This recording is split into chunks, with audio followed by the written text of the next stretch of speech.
Is this thing on? Hello, hello? Uh-oh. Another yapper with a mic.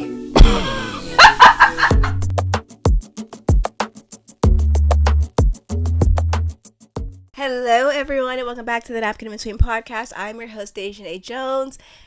Girl, Beyonce won Album of the Year. Finally! They stopped playing with my good sis. Oh my god. I cannot tell you how happy I was. This is the peak of my week, mind you. We're getting straight into it. Y'all know we had to talk about this. I cannot tell you how happy I was that she finally won Album of the Year. Mind you, this should be like her fourth or so Album of the Year. Lemonade should have won Album of the Year. Self-Titled should have won Album of the Year. Renaissance should have won Album of the Year, but they were playing in my girl's face. With this album, she made it so that they physically could. There was no other answer. They had to give her Album of the Year. If they didn't, it would have proved everything that we have been saying, that they have been snubbing her, that they have been actively campaigning against her and undermining her work. And it was just no fucking question. It was no fucking question, and I'm so proud of her and just proud that she finally did it. I love her. I really do. And I just knew, as soon as they announced that she had won Album of the Year, I knew that they were going to come out. They, meaning people on the internet, were going to come out and have excuses for why she won. Oh, Jay-Z bought it. It was rigged. All this shit. I knew it. Mind you, if we really want to talk about Jay-Z buying anything in terms of the Grammys, if Jay-Z was gonna buy anything, he bought Lemonade being snubbed. Let's be fucking for real. But I knew going to bed Sunday night that I was gonna wake up Monday morning and people were gonna be crashing out and all their conspiracy theories, all their weird why she won, other than the fact that the album was just fucking it. And I knew that there was gonna be a little racism sprinkled on for a little razzle dazzle. So I went to bed Sunday night ready for war the next day, because y'all know me, I love to argue, I love to call people out. It is literally my favorite extracurricular activity, apart from snatching J-Lo's wig every chance that I get. And when I went to bed Sunday night, I just knew I was going to wake up and it was going to be the Swifties. I knew that they were going to be the ones who were being racist, who were making up these weird, stupid conspiracy theories. Imagine my surprise when I woke up and it was Billie fans.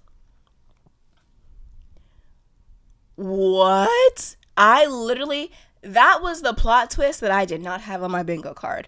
I was shook. We snatched their wigs no less, but I was prepared to go to war with Swifties. I was so ready. And the Swifties this time, they've been quiet or they've been going at Billie fans in support of Beyonce. Whoa.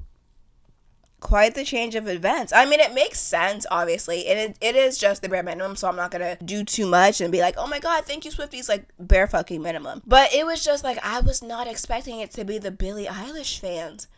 That's crazy. That was just so crazy to me. I'm not gonna lie, I was shocked. Maybe I shouldn't have been, because all it takes is a little bit of white people to get upset and then they immediately resort to racism. But I was shocked. I'm not gonna hold you. I was shocked. I was not expecting that. And it's just all of their critiques or all of their support of why Billie Eilish's album should have won. They're oh, this song, Wildflower, L'amour de ma vie, The Greatest. How could she not win with these songs? And it's okay, so this is Album of the Year, not song, right? So in terms of Album of the Year, the award is based on an entire body of work, right? You can't just pick and choose different songs to be this is why she should have won. Tell me in reference to the entire album why she should have won. Because yes, I was ready to argue, but I was also ready to hear people out, because it's not wrong to be upset that your fave didn't win. You can be upset, that's completely fine, but it's have an actual argument to back up why you're upset. And also, you don't have to be racist, right? You can be upset without being racist. I wonder if white people know that. You don't have to immediately resort to racism when you're upset. There are other ways that we can express our upsetness, you know what I mean? But the two main arguments that I saw was, number one, oh, this song, that song, blah, blah, blah, which again, it's Album of the Year, so we're talking about the entire body of work, not just songs.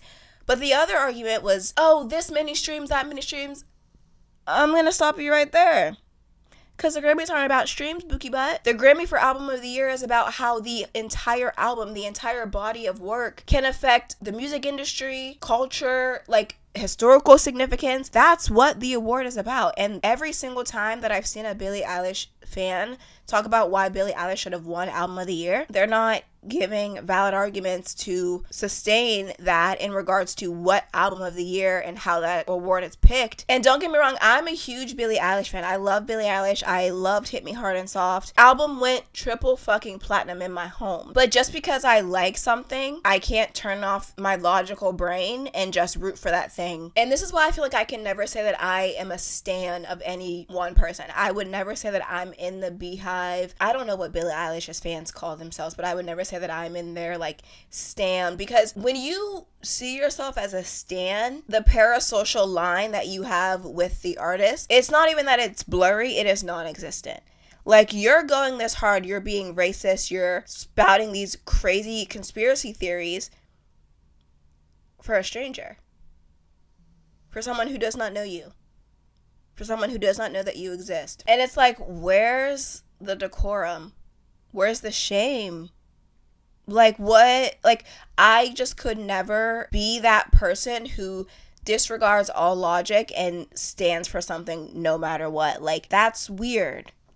That's weird. I think your brain is rotted a little bit. And you can feel an emotional connection to someone's music and someone's art, but like, don't let your emotional connection override your logic. There has to still be logic. And in my opinion, I have not seen one logical argument as to why Billie Eilish should have won Album of the Year over Beyonce when we look at what the criteria for Album of the Year are. It's not about streams, it's not about popularity, it's not about this song, that song. It is about the body of work, and Cowboy Carter was such an amazing body of work. It told a historical story of how country music has been whitewashed and stolen and appropriated from Black people. It brought light to so many different country artists, Black country artists, and it changed the thought process that as an artist you have to stay in this one specific box. There's 5+ different genres on the Cowboy Carter album, because genres are a funny little concept and they're there to keep people in a specific box, to kind of keep them in line within the industry. And Beyonce's like, you're not going to do that to me, and nor do we have to do that as artists. Like, we can branch out, we can do different things, we can change the game, and that's what Album of the Year is about, and that's why she won. Period. I'm sure that people will continue to be upset about it. That doesn't change the fact that the 13,000 voting members listen to all of the albums, because that's another critique I saw. People are like, it shouldn't have won because I didn't hear it. Who are you? Who are you? Mind you, it's always these fucking people with no profile picture. You struggle with even putting yourself out there. You're gonna try to critique someone else who is actively putting themselves out there and trying to change the game. Please be so fucking for real. Them Recording Academy members do not give one fuck, two fuck, red fuck, blue fuck if a random fuck on TikTok has not heard the Cowboy Carter album. They listen to it. They listen to all the albums, which is why they can accurately critique all of the albums. Like, please be so fucking for real. I could go on and on about this forever, but I just am just so proud of her. And I love that she took the time to tell an unknown story and bring light to the actual roots of country music and reclaimed it, regardless of people saying that she's not country enough or trying to overlook her because she's not a country artist. Like, I'm just so proud of everything that the album represents and the story that it tells. So anyways, congratulations to Beyonce. My girl did that, and I'm so proud of her. Segueing into an untold story and what we're going to talk about today, I want to shed light on more people in Black history who have paved the way for the life and the things that we know of today. So today we're going to focus on the medical field, and specifically ambulance and EMT services. So let's go back in time to the 1960s, and specifically in Pittsburgh, Pennsylvania. Prior to the mid-1960s, if you were experiencing an emergency, who you would call would either be the police or a local funeral home. Once you called, they would show up with a paddy wagon. They would put you in the back of the paddy wagon, and then they would transport you to the hospital. At most, the services that would be provided in these paddy wagons was basic first aid. So the basic first aid would be like CPR, treating minor cuts and bruises, treating minor burns, applying bandages and dresses, like draining blisters, like really basic stuff. So if you were experiencing like a real emergency, like a heart attack or anything like that, you would have to wait for the things that could actually actively help those things until you got to the hospital. So because of how basic the first aid was, there was a high rate of mortality because people were not getting the treatment that they needed in an appropriate amount of time. And in cities like Pittsburgh, it was racially segregated. So it was not only that it was taking forever for, the police to arrive, and then it would take them a while to get to the hospital so that you can get actual treatment. In the Black communities,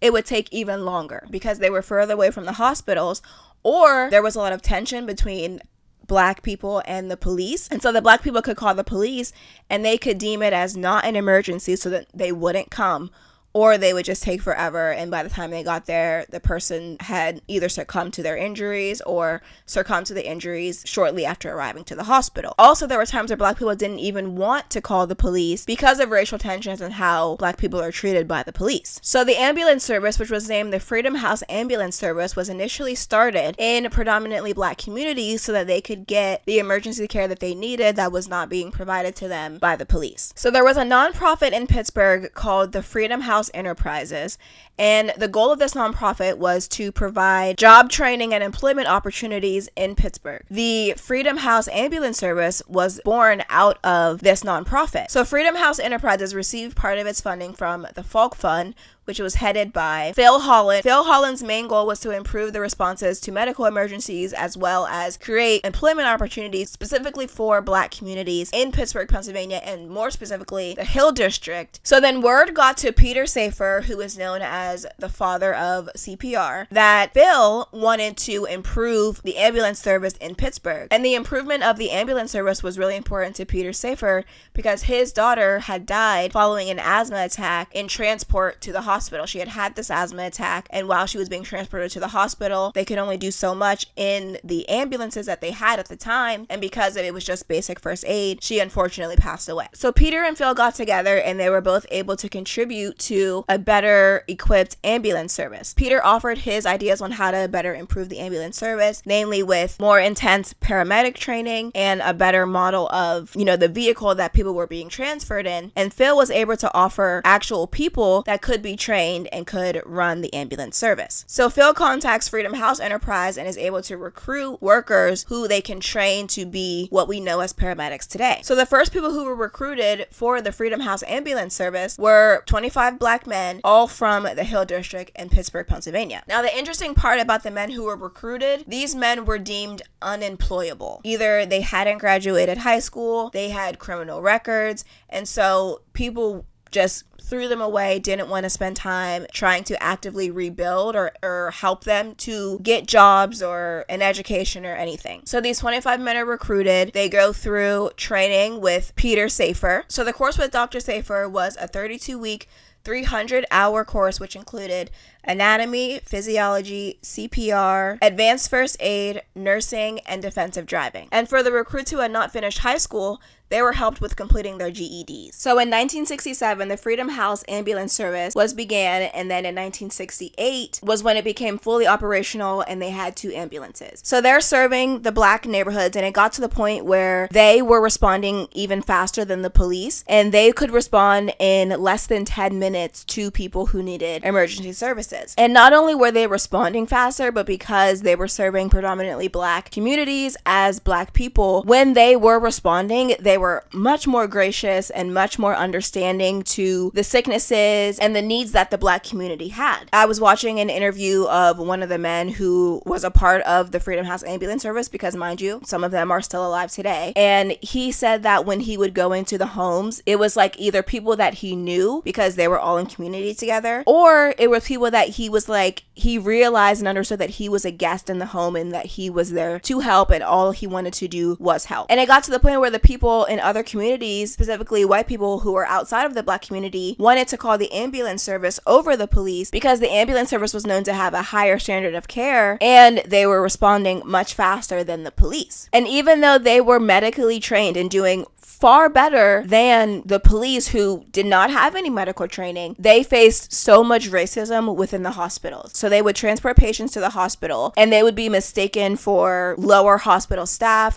They would be asked to go mop the floor or do whatever, and they're like, I'm here with the ambulance service. Like, I don't work in that department. So they would be discriminated against in that way of being seen as, oh, like, you must be the person who's here to mop the floor. Or white people in the hospital, sometimes they would refuse to allow the trained people to help them because they were black. Racism is the craziest fucking thing in the world to me. You are in the hospital dealing with an injury, a possible life-affecting injury that could kill you, and you don't want help from this person because they are black. You would rather die in some cases than allow a black person to touch you or to help you. Like, what the actual fuck? And it's crazy because we are here several years later and people would still rather be hurt by a white man than saved by a black woman, i.e. why we have Trump in office now. Craziest thing in the fucking world. So the people in these white communities, they wanted the ambulance service, but they didn't want the black people to be the ones offering the ambulance service. So then in 1970, Peter Flaherty becomes mayor of the city. And Peter Flaherty had a long-standing opposition to the Freedom House ambulance service. He said that because the ambulance service was in part funded by the city, that the city should be the one overseeing the service, and because the city wasn't overseeing it, he wanted to end the Freedom House service. Phil Hallen and Peter Safar clocked his tea with this. They were like, you don't actually give a fuck if it's overseen by the city. You don't like that it is operating by black people, and you also don't like that the police union is not being utilized as much as the ambulance service. Because the police union were in the mayor's ear, upset because people didn't want to call the police. They would rather call the ambulance service because, again, higher quality of care and better response time. And so the police were worried about losing their jobs. And so they're angry with the mayor because they voted him in. And now they're like, I'm about to lose my job. Like, they were upset that people didn't want to utilize them as much. And so in order to keep the police union happy and to keep himself getting votes and in office, the mayor wanted to end the Freedom House ambulance service. So this is where they start to try to take the idea of this ambulance service and overpower it with white people and push all of the black people who are operating the service out of it. The first thing that happens is the Freedom Ambulance Service requests with the mayor to expand their contract so that they can provide service to different parts of the city. Because part of the issue was people would want to call the ambulance service, but the ambulance service wasn't able to service them because they weren't licensed to go into that part of the city. They weren't able to service that district. Mayor shuts this down. He doesn't like that idea because, again, he wants to push the black people out and appeal to the police. So if he were to expand it and allow the black people to service more of the community, that would further aid in the police officers losing their job. This was something that the Freedom Ambulance Service wanted to do because, number one, they wanted to help more of the city. And then also, if they were able to service more affluent parts of the city, they could collect more of the fee that they charged in order to run their ambulance service and get more money and be able to expand it even more. The mayor knew all of this, which is why he also said, we're not expanding your contract. In addition to refusing to expand the contract that they already had previously in place, they were stalling the money that the city was supposed to give the ambulance service in order to operate, and they also decided to cut the funding to the ambulance service by 50%. The mayor also signed an ordinance so that the ambulance service couldn't use their sirens in the downtown area. The reason he gave that they weren't allowed to use the sirens was noise complaints. So because they weren't allowed to use their sirens anymore, it slowed them down and they weren't able to transport their patients to the hospital as fast, and they weren't able to even get to the patients as fast. And so the police were able to get to the patients before them. And then in 1974, the mayor announced plans for a citywide ambulance service, which would include police who were also trained as paramedics. Where did he get this idea from? So the mayor had called in one of the men who had worked for the Freedom House ambulance service. And this young man who worked for the ambulance service, he thought like, oh my gosh, I'm getting called in by the mayor. I'm going to be able to share my ideas with him. And so he took a proposal to his meeting with the mayor to talk about, how they could expand the ambulance service to more parts of the city of Pittsburgh. And so he goes into this meeting with the mayor and he has his proposal. He presents it to the mayor. And the mayor, instead of talking about the proposal with him, talks about how they can help with the noise that the ambulances are making. So he says, instead of using your siren, can you use like a bell? Just like stupid talk that didn't really matter. But he takes the proposal from this young man and he's like, I'm going to talk about this with other people and we'll get back to you about, how we can expand this service. Young man never hears back from the mayor to help with the expansion, but the mayor takes this proposal and uses it as a way to expand the ambulance service within the city. Steals his plan. Like, we're not going to sugarcoat it. That's exactly what the fuck the mayor did. So on October 15th, 1975, the Freedom House Ambulance Service closes, and they start this expanded ambulance service in the city. Those who were hired for this new ambulance service were all white. There were some people from the ambulance service who were hired to help with this new expanded city ambulance service. However, the goal was to push all of them out. And so the different ways that those who had initially operated the ambulance service, the black men who were pushed out, those who had a criminal record were not rehired into this new city's ambulance service. They were given pass-fail exams on things that they were not educated on, but the white paramedics were educated on, and so they were all given the same test, but with different amounts of knowledge. And if they failed the exam, they were pushed out. And then for those who didn't have criminal records and were able to pass these pass-fail exams that they were not taught on, they were assigned to non-essential or non-medical parts of this new city ambulance. And a year later, of the 26 Freedom House ambulance members who had joined this new city ordinance, only half of them were still there. And mind you, of the people who were there, like I said, they were given non-essential or non-medical positions within the service, or they were being overseen by white people who were not as experienced as them, which is just the never-ending cycle of what it is like to be a black person in America. You're undermined. You prove that you are in fact not unemployable and you have skills and you can use these skills to better help your community. They see that and they're like, I'm going to take this thing, I'm going to push you out, and I'm going to steal it from you. White people. I want to pull my fucking hair out. I want to pull my hair out. This is what shaped the ambulance service that we know, not only in this country, but in the world. This ambulance service that was created by Dr. Peter Safar and then expanded upon, I don't know if I mentioned this earlier. In 1974, Dr. Nancy Carolyn joined the Freedom House Ambulance Service, and she expanded on the paramedic training that these black men had. So she taught them about IV drug administration, intubation, cardiac care. She helped them expand, the knowledge that they already had. And this is what we see today in our ambulance service. It is rooted in Dr. Phil Safar, Dr. Nancy Carolyn, and these 25 black men who became the first recruitment of paramedics for the Freedom House Ambulance Service. Without these men, we would not have the ambulance service that we know of today. And I think it's so important to give them their flowers and to recognize them, because this might not be something that a lot of people know, but it is just a testament to the continued whitewashing and appropriation of black people and our contributions to society. There was no ambulance service like this anywhere before these 25 black men who operated the Freedom House Ambulance Service. To all of them, I just want to say thank you for your service and for your contribution to not only black history, but just history in general. This is something that was literally not a thing before they were recruited and trained and operated the Freedom House Ambulance Service. And they should be recognized for that. We really are it. Like, black people are just it, and it's just so overlooked, as it has always been. And so I just wanted to bring more attention to these 25 men who started the ambulance service that we know of today and that helps so many people. Okay, I'm done talking. Thank you so much for tuning in to this week's episode. I hope that it was educational. Again, if there is a recommendation for someone that we should talk about, DM me, email me, leave it in the comments. I just want to shed more light on these untold stories. Thank you for tuning in today. I hope everyone is having a good day, except for that orange drink lady. And I will see you all in the next episode. Peace and love. Talk to you later.